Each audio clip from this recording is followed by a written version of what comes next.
Hello everyone, আসসালামু আলাইকুম। সেরিনাস daily ব্লগে আপনাদের সবাইকে স্বাগতম। আজকে আমি এই তিনটা উপকরণ দিয়ে সুন্দর একটা মজার রেসিপি তৈরি করব। এখানে আমি নিয়েছি 2টা বেগুন, ছোট ছোট 2টা আলু আর 2টা টমেটো। এখন এই উপকরণগুলো আমি একটা একটা করে প্রথমে ভেজে নিব। এখন কড়াইতে পরিমাণ মতো সরিষার তেল দিয়ে নিব। তেলটাকে ভালোভাবে গরম করে নিতে হবে। তেলটা গরম হয়ে গেছে, এবার আলুগুলো দিয়ে দিব।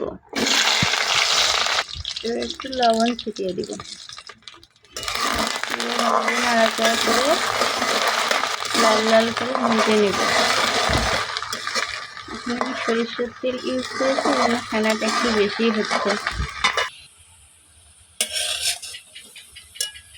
আলুগুলো ভাজা হয়ে গেছে, এবার এগুলো একটা পাত্রে নামিয়ে নিব। এবার বেগুনগুলোকে ভেজে নিব।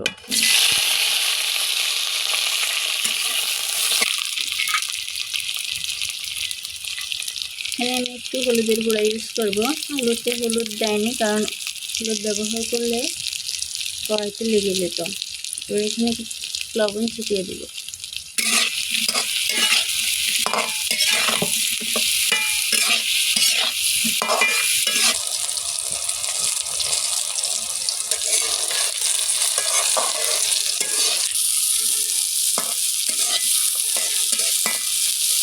বেগুন, আলু, টমেটো দিয়ে সুন্দর একটা রেসিপি তৈরি করবো।